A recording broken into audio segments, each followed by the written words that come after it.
Bismillahirrahmanirrahim. Assalamualaikum warahmatullahi wabarakatuh. Sebelum belajar, kita berdoa dulu yuk. Bismillahirrahmanirrahim. Rabbi zidni ilma warzuqni fahma. Amin. Nah, insyaallah hari ini kita akan belajar pelajaran ketujuh. Temanya hati tentram dengan perilaku baik. Ya, teman-teman harus punya perilaku yang baik ya.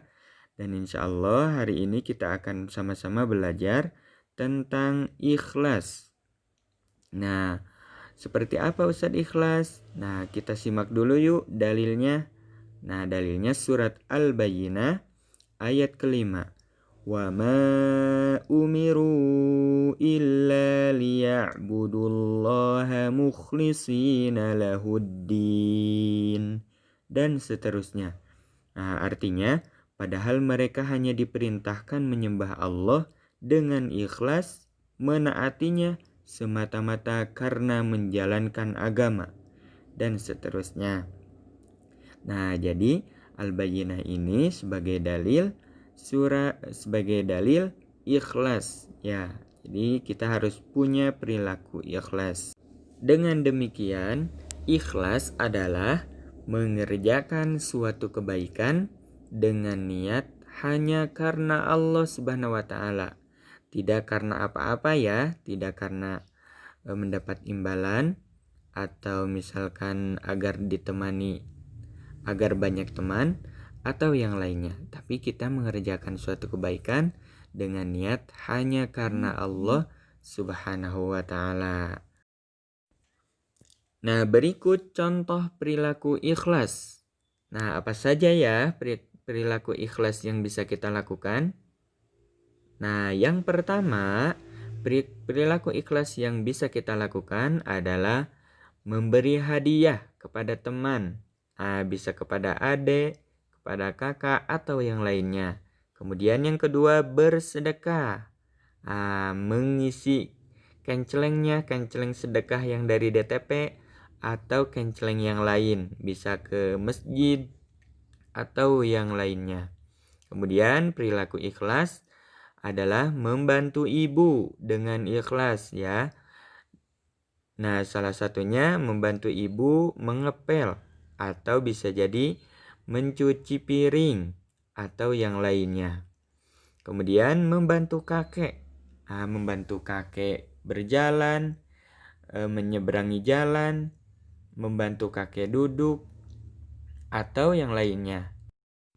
Nah, itulah perilaku ikhlas. Nah, adik-adik jangan lupa ketika membantu kakek atau membantu ibu harus karena Allah Subhanahu wa taala, tidak karena imbalan, tidak karena ingin diberi atau ditemani atau yang lainnya. Seperti itu ya. Nah, insya Allah perilaku kedua yang akan kita bahas yaitu memohon pertolongan. Nah, kepada siapa kita harus memohon pertolongan? Nah, memohon pertolongan harus kepada Allah dengan cara berdoa. Ya, ini dia dalilnya. Iyyaka na'budu wa iyyaka nasta'in. Hanya kepada Engkaulah kami menyembah dan hanya kepada Engkaulah kami memohon pertolongan. Nah, sekarang kita akan belajar keutamaan berdoa. Di antaranya, Allah selalu menyertai hambanya yang berdoa. Jadi, kita harus selalu berdoa kepada Allah Subhanahu wa taala. Selalu memohon pertolongan dengan cara berdoa setiap memulai pekerjaan. Nah, itulah dua perilaku baik yang harus kita amalkan, harus kita laksanakan. Yang pertama ikhlas dan yang kedua memohon pertolongan. Nah, sebelum ditutup, mari kita baca hamdalah dan kifaratul majelis. Alhamdulillahi rabbil alamin. Subhanakallahumma wa bihamdika ashhadu an la ilaha illa anta Astaghfiruka wa atubu ilaih.